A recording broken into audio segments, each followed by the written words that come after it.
est-ce que bu ñu la déggee nii d'après li nga expliqué yëpp ñi nga xamante ni aussi je suis un des chroniqueurs qui disait juste avant la sortie du single bi nga xamante ne Akhlou Brick génne na ko ak Joretal d'ailleurs boobu aussi bëgg naa tamit nga apporter ci benn précision parce que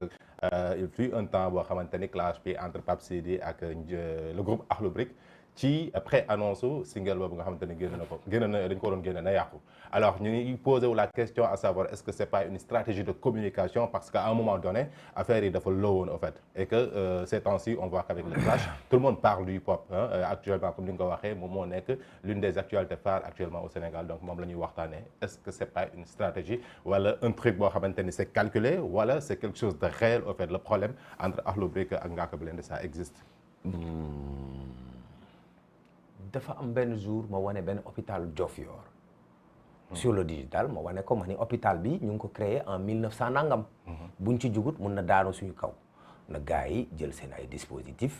jël seen ay dispositions xeex ba hôpital bi delluwaat ci jàmm ak salaam.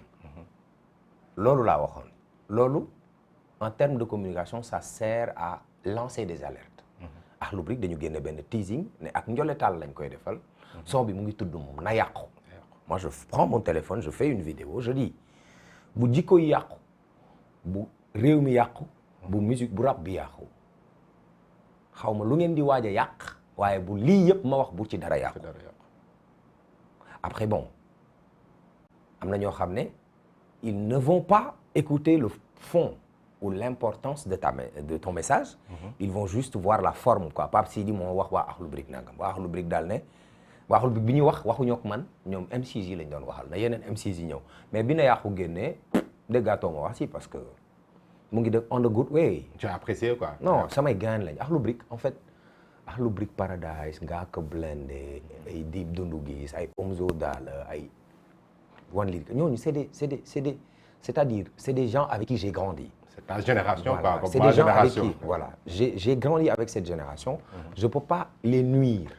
su ma leen bëggoon a wax loo xam ne dafay yàq seen carrière dama leen di woo parce que je les connais autant qu'ils sont dama lay woo téléphone ou je te laisse un message ñu gérer lu ñuy gérer mais là c'est un alerte que tu lances pour dire que je me désolidariserai de vous su ngeen defee lu yàq jikko yi su ngeen defee lu yàq rap bi su ngeen defee lu yàq réew mi d'accord ma ci et ça a été clair ça aura le mérite d'être clair quand même. bi mu génnee na yàqu ñu ngi doon wax ci game bi bu fekkee nii lay demee nangam kon léegi na yàqu et puis c'était le rythmique c'était bien Ndiolé sama sister la je l'aime bien. Akhlou Brick en a profité parce que gis nañ que ni depuis na yàqu génn aussi ak loolu bi ko defee gars yi bari ñu ngi doon xaar son bi on attendait vraiment la sortie du single et que voilà gis nañ ko ni comme ni nga ko waxee sànq vues sur YouTube mu ngi explosé beneen affaire boo xamante ne aussi remarqué naa ko ça permet aussi ñu waxtaanee li nga xamante ne moom mooy les conséquences du clash de manière positive ou de manière négative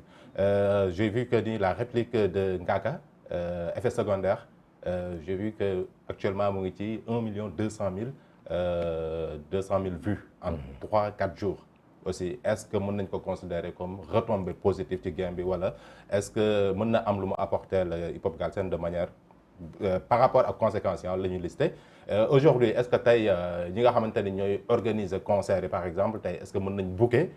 wala seen fit may na leen par rapport ak clash bi ni mu demee nii ci même concert même événement ñu invité ci Ngaaka Blindé en même temps ñu invité ci aussi. Tout est question d'organisation parce que bu fekkee da nga nekk promoteur d'événement ngay organiser événement tu dis à l'artiste dama la bëgg a jël ci sama événement bu nangoo mu ñëw ci sa événement bu nanguwul mu ne la ñëwuma ci événement bi. ok non loolu promoteur bi mooy xool bu fekkee da nga bëggoon tëgg tey concert Akhlou Brick ak Ngaaka Blindé c'est sûr que ça va être un concert rempli. bu ñu génne woon album wala ñu def featuring sax ça va être quelque chose de bien am na rentabilité clash yi nekk ci àdduna bi yëpp am na rentabilité clash nee naa la parce que nit ki daf la manquer de respect wala mu def lu dëppoowul ak ay normes yi nga partagé wala sa ay valeurs wala sa ay vertus il faut comprendre que le hip hop ça vient de la rue mbedd dafa am ay code d'honneur ay worma yoo xam ne kenn waru ko waroo snitcher waroo seq ak nit dara après nga génn yoole ko wala nga bokk ci benn dil bi 6ix9ine li mu def moo tax il a un nom à jamais il est détesté moo gën a siiw mais comme Bayre Kaña la yor bu génnee gars yi dañ koy bëgg a rey moo tax il est toujours encadré de 40 wala 20 personnes yu veillent à sa sécurité. loolu bokkul ci hip hop dafa am ay code d'honneur yoo xam ne muy Sénégal muy Chine muy Gambie muy Mali hip hop moo ko moom c'est une culture urbaine bu ñëw Sénégal léegi nag dafa bokk ci suñuy jikko ñun ay mbir yoo xam ne wax ko ñëpp di ko dégg dafa tegginuwul mooy ay saaga donc booy yi dañuy ut bu ñu bëggee saaga dañuy ut ay yeneen alternative pour wax damay taag sërëm donc loolu tu le dis en direct à la télé ça ne choque personne alors que am na waaju lu mu la ci wax loolu ay code d'honneur la léegi bu fekkee clash bi li ko indi mooy Ngaaka il s'est senti piqué mu ne damay répliquer pour joyanti sama image il a le droit le plus absolu de le faire léegi bu fekkee Akhlou Brick dañ ko delloowaat affaire bi kon ñoom ils ont senti que ni effet bi ñu bëggoon day def effet def ko def na ba def effet secondaire maintenant bu fekkee góom bi da nga ko doon diw mentalato bi commencé xolli wala der bi faaw nga ut lu ko bombaat mu normal c'est simple mais léegi bu fekkoon dafa yem ci cadre hip hop ça allait être intéressant mais dama ni la dafa am lu ci dugg lu ko commencé soofal boo jàppee rajo yi boo jàppee télé yi boo jàppee émission mbalax yi émission waaraate yi sax léegi da ngay toog dégg ñu naan Ngaaka Blindé nee na ko Akhlou Brick après da ngay dem ba booy yi dañuy nekk guignol en fait man loolu laa leen di ragalal gis nga man lépp lu ma xam ne su ma ko defee wala su ma ko waxee ñu gën a respecter rappeurs yi gën leen a naw dama ciy góorgóorlu parce que jàpp naa ne c'est des jeunes qui sont partis de rien devant moi et qui sont devenus aujourd'hui des directeurs d'entreprise léegi nag bu fekkee ay booy yu ndaw ñooy pour besoin wu benn j'aime wala benn like wala benn commentaire wala pour plus de vues booy yooyu ñoo lay def golo teg la sur la place publique naan la ah sa waay wax na la dara de gaawal génn bopp après nekk ci di la teg pression il faut dire stop à un moment donné après bul nangu ñu def la guignol bul nangu ñu def la benn genre nan la tudd bête de foire léegi ñoom ñoo lay ruux mel ne ku naan tontu fayul. mais la question que tout le monde se pose Pape Sidi mooy que comment faire pour freiner ça parce que non, actuellement bu fekkee sortie sur sortie la aujourd'hui ki waa Akhlou Brick ñoo mujjee génne ñu gis aussi tamit que ni Bril aussi fekk seen ñëw na ci affaire bi. Bril dañ ko tooñ il a eu raison. voilà mu ñëw donc ñu ngi xaar aussi tamit réplique Akhlou Brick par rapport ak loolu léegi bu ñu suivre norme clash on se dit que ni mais ki koy mujjee en général kooku mooy comme le langage courant bu sénégalais quoi Bril moo gagné wala Akhlou Brick moo gagné wala Ngaaka moo gagné dañu koy jugé ci ki mujjee génne wala ki mujj na génne non kay ñemewul toon tey actuellement Ngaaka mu ngi Paris c'est pas est-ce que d'après li mu wax il va préparer benn réplique par rapport ak effet de l'air bu Akhlou Brick. Serigne Abdourahmane Mbacké dafa génn àdduna. ak lu mënti xew booy dañuy pause. léegi nag kaay ma la benn affaire am na nee naa la ñu clashoon Akhlou Brick. Akhlou Brick tontuwu leen. mën nañu bañ a tontu Bril. gis nga son wu sama choice. clip sama choice. sama choice day am feeling. ñoom ak Bril ñoo nekk ci clip bi. ils ont travaillé ensemble. kon ku ci nekk xamal nga sa morom lenn loo xam ne boo ko indee ci place publique bi ça peut être nuisible à la carrière de l'autre. Donc moi je pense que te Bril moom il était passé à autre chose nekkoon na ci beneen genre mood. parce que le Bril qu'on a connu dans Def Dara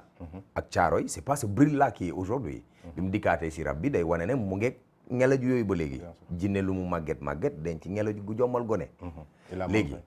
il a montré qu'il était bon c'est un bon MC maintenant est-ce que dañuy continuer di dàggasante ñu leen c'est-à-dire am laa wax ne la ça y va de la crédibilité de leur image parce que Akhlou Brick Ngaaka Blindé dafa am ay marques yoo xam ne dañ ko wóolu dénk ko seen communication mu nekk brand ambassadeur aujourd'hui c'est un chef d'entreprise label la Akhlou Brick pareil dañuy organiser concert di feesal ay stade après quoi gis nga Akhlou Brick ils ont approximativement 1,3 million 1,4 million sur Instagram en temps normal en temps de trêve seen fan yi rek les vrais brickers ngay gis bu Akhlou Brick génne dara ñu ray ci seen bopp sawar ci nekk ci mais ñeneen ñi ñëw ñëpp di la like di la j'aime di commenter intéressé woo leen ils sont juste là par curiosité xool lu ñaaw loo mën a wax kee wala lu ñu mën a jàppal kele c'est-à-dire c'est des fans de Ngaaka Blindé et de Akhlou Brick aujourd'hui qui dem xool lan la Akhlou Brick wax kii dem xool lan la kii wax c'est-à-dire c'est des comptes qui vont être remplis d'abonnés mais inactifs tu préfères avoir 10 000 compte bu am 10 000 abonnés yu actif ñoom 10 000 yëpp boo dugalee mu am 10 000 likes 10 000 commentaires c'est plus rentable que nga am compte bu am 3 millions d'abonnés boo dugalee 1000 likes ngay am wala nga am c'est pas intéressant parce que ñooñu follow wuñ la ñoom li ñuy follow mooy dañuy bañ dara raw leen ci histoire bi moo tax dañuy dem pour la première fois nga def live ñu daw dugg dem xool